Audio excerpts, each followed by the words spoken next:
Olá, meu caro vestibulando, como que você tá? Tranquilo? Preparado para mais uma revisão, então, para a FUVEST 2022, para você aí, que vai ser o futuro estudante da USP? Então vamos lá. Nesse vídeo, primeiramente, eu queria deixar claro que os exercícios estão na descrição do vídeo. Por quê? Principalmente existem dois públicos aqui, aqueles que fizeram as questões por simulado ou por treino e vieram aqui corrigir algumas coisas ou aprofundar o assunto, e aqueles que assistem o vídeo como uma aula de revisão. De duas formas, é interessante que você faça os exercícios. Então, por isso que eu deixo disponível aí a prova de Química da FUVEST 2022 para que você faça e a gente consiga fazer um vídeo aqui, uma resolução bem mais específica, bem mais detalhada, analisando alternativa por alternativa, que no fundo é o que vai render a sua aprovação. Separei aqui inicialmente as questões mais cabeludas para fazer, né? Teve questões fáceis, tiveram questões mais difíceis, eu separei aqui as mais chatinhas. Então vamos começar, com exceção da questão 81, que eu acho que é interessante a gente começar de um nível mais básico, que se você observar bem, o exercício fala sobre um meme, né? Daquele jogo Among Us, né? Então entre nós aí, e aí você coloca lá, atenção família, há um impostor entre nós, e aí você vê a imagem que tem todos os elementos, né, da família ou do grupo 1, né, família 1A ou grupo 1, e aí você tem que ver qual é o impostor. Aí você vai ter lá, por exemplo, né, você tem o césio, o hidrogênio, potássio, sódio, lítio, né, frâncio, rubídio, enfim, só que você tem o hidrogênio. E aí você precisava lembrar, né, uma piadinha de química já fazia você acertar essa questão, por exemplo, né, que é aquela história. O hidrogênio, ele é a pessoa mais triste da tabela periódica, porque ele não tem família, né? Então, quem está na família 1A? Sódio, né, coloquei aqui, sódio, potássio, o lítio também tá, rubídio, césio, frâncio. Agora, o hidrogênio, embora ele esteja colocado nas tabelas periódicas tradicionais em cima do grupo 1, não significa que ele está no grupo 1. É completamente diferente. O hidrogênio a gente não classifica ele nem como metal, nem como ametal, ele não está inserido em nenhum. Hidrogênio é hidrogênio, tá? Então, ele não está inserido aí em nenhum grupo. Então, portanto, o hidrogênio é o impostor. Ele está onde ele está. Portanto, você vai ter que marcar a letra A, que é o hidrogênio. Então, é correto afirmar que o impostor é o hidrogênio por ser um elemento de grande tendência a fazer ligação covalente, né? Você percebe que ele faz ligações com uma grande quantidade de elementos a metais, ou hidrogênio, mesmo hidrogênio com hidrogênio. E ele está em uma família com tendência de fazer ligação iônica. Então você vê que os metais tendem a oxidar, portanto, doar elétrons e fazer a ligação iônica. Agora o hidrogênio não, né? O hidrogênio ele gosta de fazer ligação covalente, beleza? Então você vê a diferença aí dos grupos, ok? Aí você fala assim, mas por que a letra B, C, D e E estão erradas? Simplesmente porque nessas alternativas, todos os elementos estão na família 1A. Então não tem impostor, né? Então todas as outras alternativas já são invalidadas pelo mesmo motivo. Todas estão no grupo 1, beleza? Bora para a próxima questão. Agora a gente vai partir para a questão de número 82. Essa questão é uma ótima questão e que exigia de você aí uma análise mais rebuscada do enunciado, beleza? Então eu vou resumir aqui o que ele diz, né? Ele está colocando um metal junto com titânio em uma certa proporção. E essa liga metálica, ele mergulha em ácido, né? Ele vai mergulhar em ácido sulfúrico, que é um ácido forte, beleza? 1%, e depois ele mergulha em 2%. E aí a gente precisa lembrar de uma coisa, né? Talvez nem precisasse lembrar, mas vou citar aqui. Alguns metais nobres, até metais nobres, galera, eles conseguem reagir com ácidos fortes. Aí você fala assim, não acredito nisso. Juro, acredite, até ouro reage em uma certa mistura de ácido que a gente chama de água régia, até o ouro consegue reagir, beleza, pessoal? Então os metais nobres, mesmo sendo nobres, reagem. Só que o que o enunciado está trazendo aqui? Ele está estudando a corrosão do titânio, né? Titânio aí é um metal muito ímpar que a gente estuda, tá? E ele quer saber a taxa de corrosão. Eu já vi várias resoluções, porque eu fico sempre analisando o que os alunos fazem, quais são as ideias, e inclusive resoluções de professores, e a grande maioria entendeu errado o enunciado explicou de forma equivocada, com lacunas que só confundia a cabeça do aluno. Então, se você olhar bem na tabela aí, você vai ver que o enunciado ele traz a taxa de corrosão, que está aqui em números.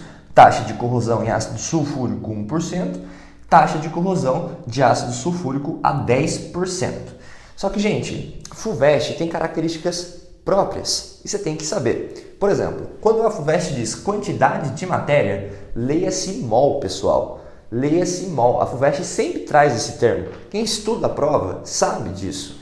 Então, quando a gente fala em taxa de corrosão, que o enunciado disse que é medida em quantidade por tempo, eu estou me referindo a mol por segundo, por exemplo. Mas não necessariamente segundo, pode ser minuto. Aqui no caso, como é rápido, a gente infere que pode ser segundo, né? Mas independente da unidade de tempo que você for usar, a quantidade pode ser em mol. Aí o aluno fala assim para mim, mas poderia ser em grama. Eu sei, só que mol e grama são grandezas diretamente proporcionais. Então, quanto maior a quantidade em grama, maior a quantidade em mol. Então, tanto faz, tá? Você poderia muito bem colocar aqui em gramas. Eu estou usando mol, mas você poderia colocar outra unidade aí, que não tem problema nenhum. E aí a gente precisa lembrar de uma coisa. Se eu estou falando de taxa de corrosão, pessoal, dessa liga metálica aí do titânio, né? Isso significa que quanto maior a taxa de corrosão, mais quantidade de titânio foi corroído. Então vamos analisando aqui alternativa por alternativa nessa questão, que a gente vai discutindo melhor esse exercício. Então vamos lá. Letra A. O aumento na concentração de ácido sulfúrico nos experimentos fez com que o titânio puro fosse mais corroído. Isso é verdade. O titânio puro aqui foi corroído em 460. Aqui ele foi corroído em quase 4.000. Então, de fato, ele foi mais corroído. Mas olha o que a alternativa diz em seguida, né? E titânio com paládio, ródio e platina fosse menos corroído. Não, paládio, ródio e platina teve a taxa de corrosão, todas aumentadas. Então, significa que o titânio foi mais corroído.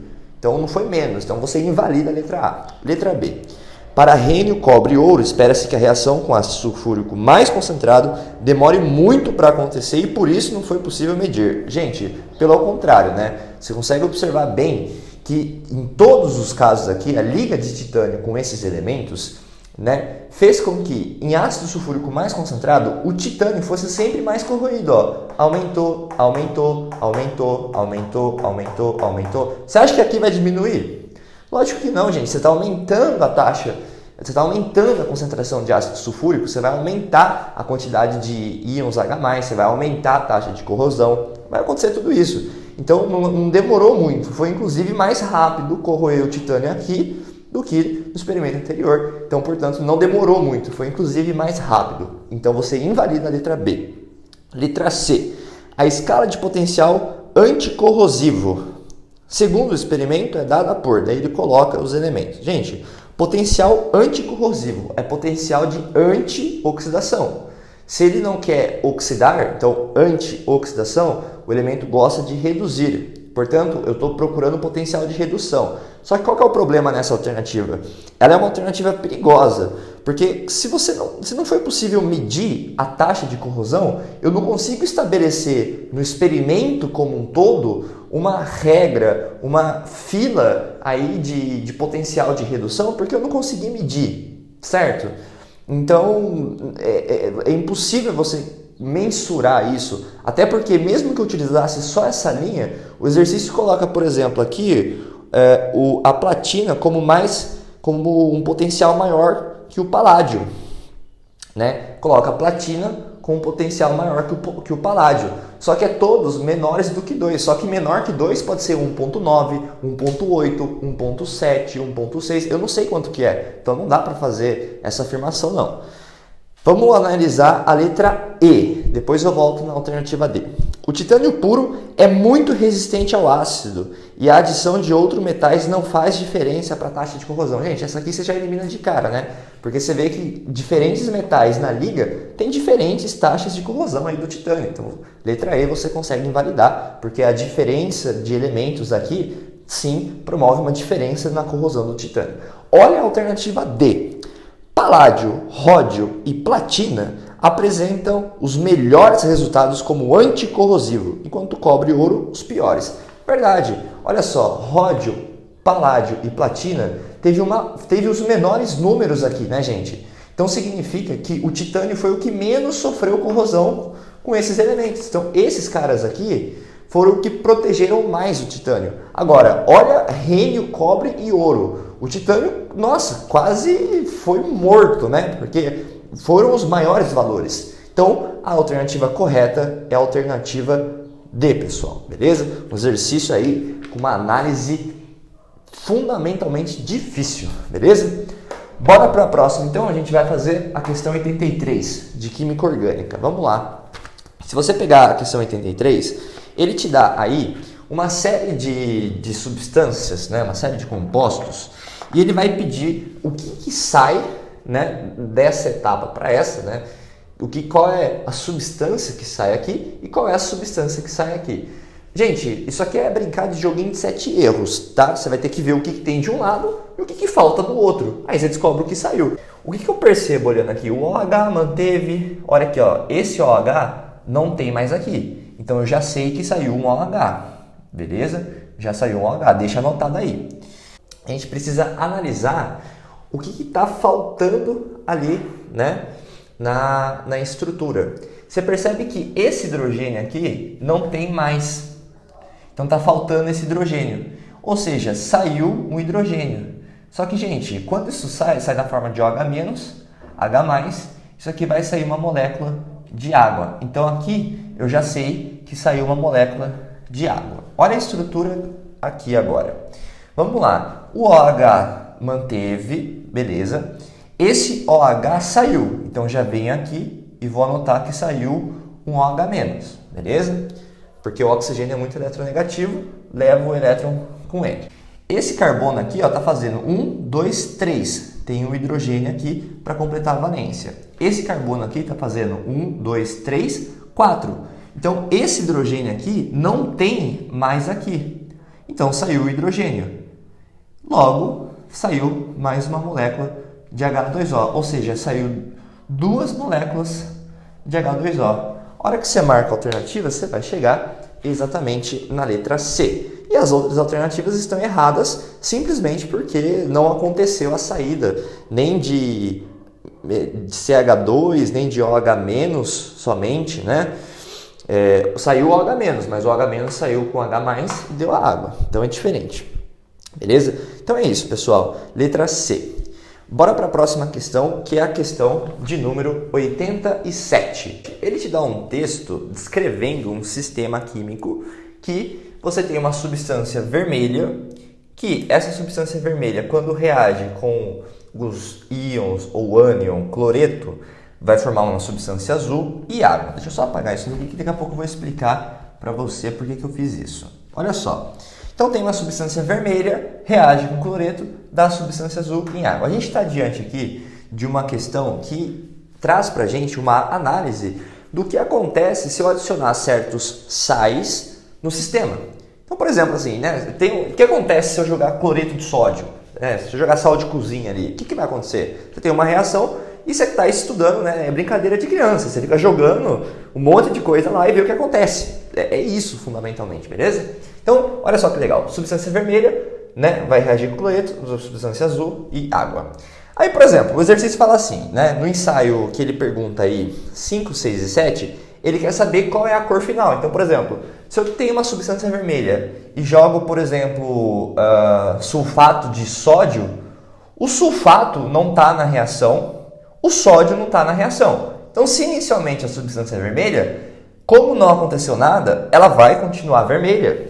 Então, agora, se eu, por exemplo, jogo cloreto de sódio, o cloreto de sódio em água se dissocia no ânion cloreto e no cátion sódio. O ânion cloreto, porventura, ele está na reação, ó.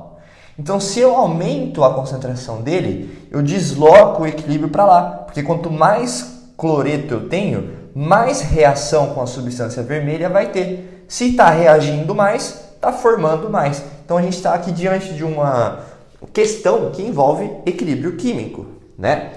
Portanto, se aumenta a concentração de cloreto, vou deslocar para lá o equilíbrio. Da mesma forma que se eu aumentar a concentração de substância vermelha, eu também desloco para lá o equilíbrio. Se eu diminuir a concentração de cloreto, vai ter menos reação, o equilíbrio vai para lá. Então, tem várias possibilidades. Aí o exercício diz assim, o que acontece quando eu adiciono, por exemplo, sulfato de potássio? Como eu falei, o sulfato não está na equação, o sulfato não está na equação. Então, se inicialmente no ensaio 5 a cor inicial é vermelha, como não aconteceu nada, vai ficar vermelho também, beleza?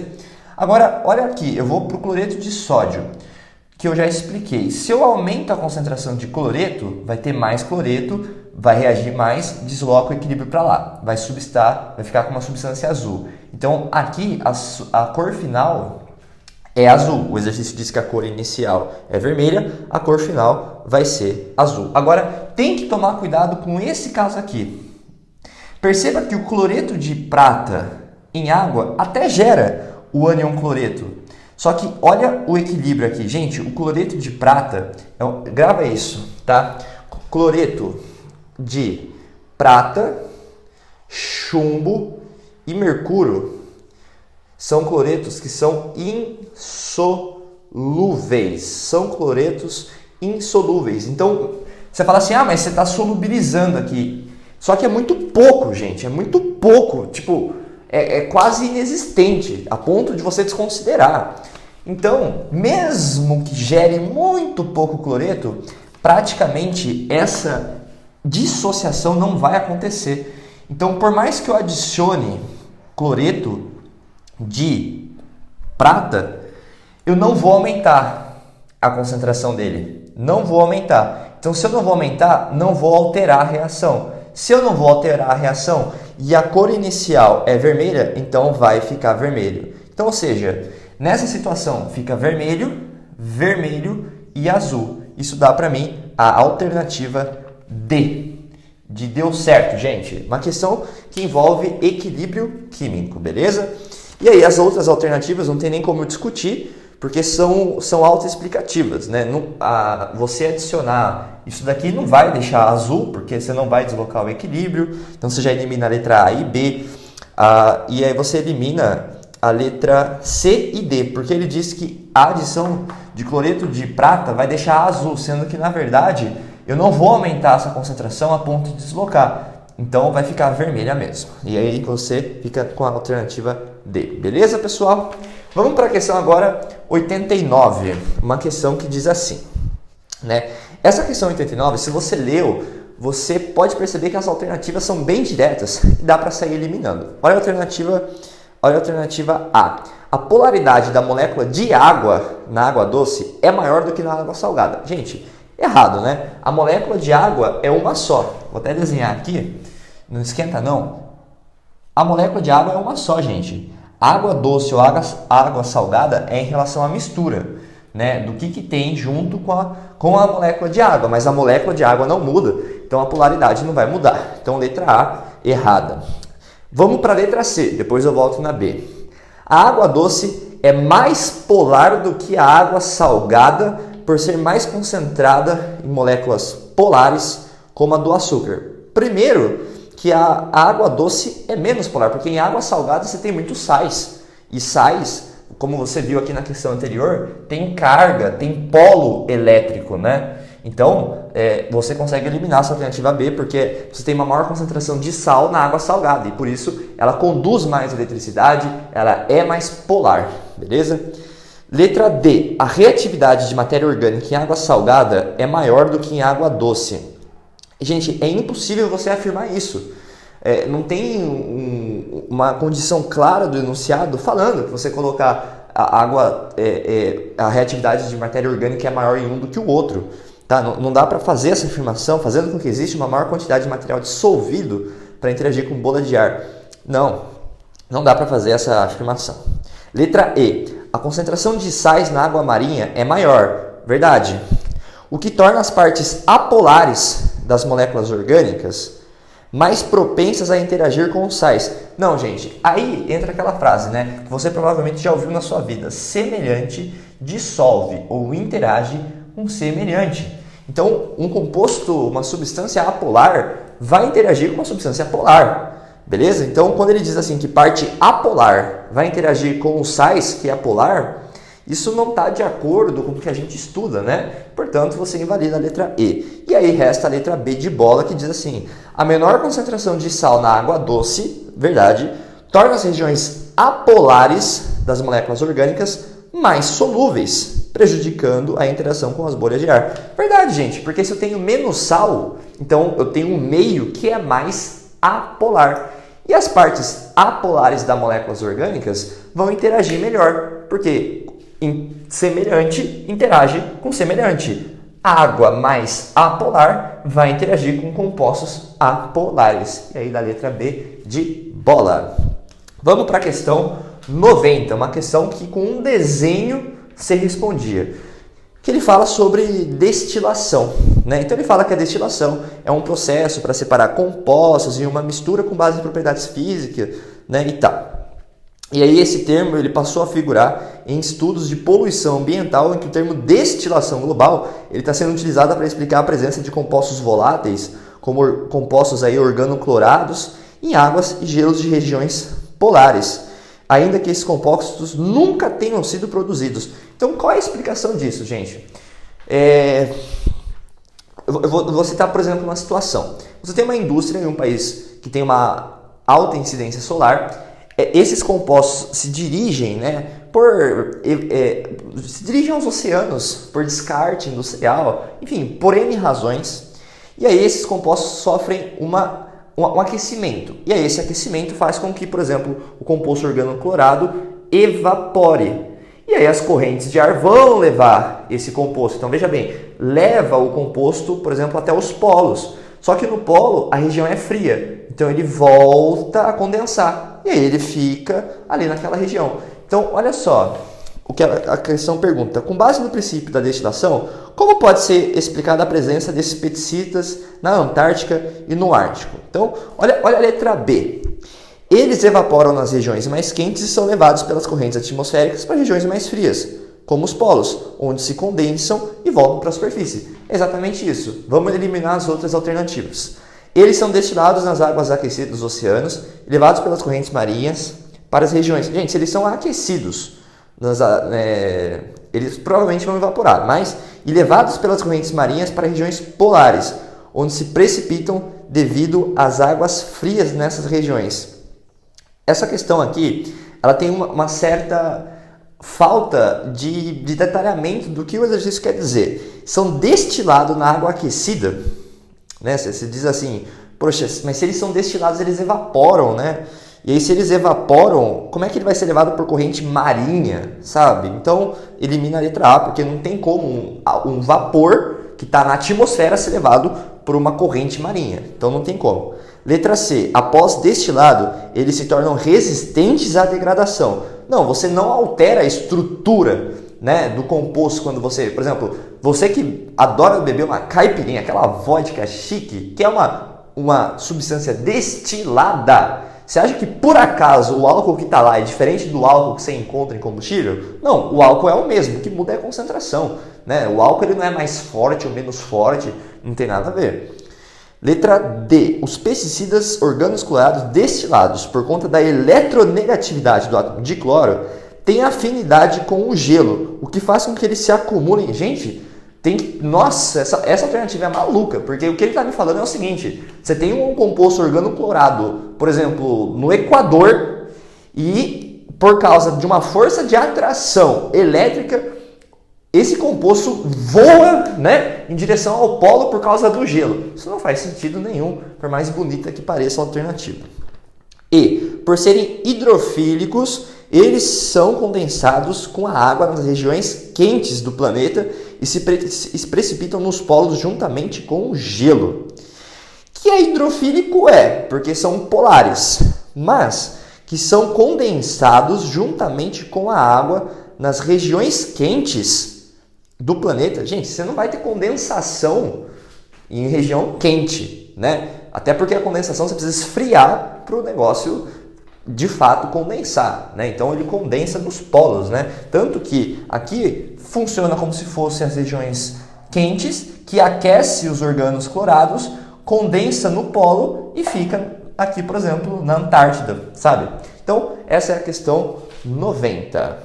No vídeo de hoje é só, espero ter auxiliado aí nos seus estudos, beleza? Espero ter ajudado. Peguei as questões mais cabeludas, é lógico que tem muito mais questões pra gente debater, mas essas fundamentalmente, principalmente, são as que mais dão problemas aí, né? Caso você queira ter uma preparação de química mais específica, caso você queira se dar bem nos vestibulares, para quem entende disso, dá uma pesquisada lá no seu Instagram, @vest_youtube. A gente tem aulas particulares em turma, dicas, estudos dirigidos, análise de provas. Aprovamos, né, com o nosso método de estudo, conseguimos colocar estudantes na USP, na Unesp, em medicina. Então, a gente sabe que é muito complicado hoje prestar vestibular, é muito difícil, principalmente nas mais concorridas, mas não desista, vá em direção aos seus sonhos e no que depender da gente aqui, estaremos sempre ao seu lado, beleza? Muito obrigado, vejo vocês na próxima. Até mais, pessoal!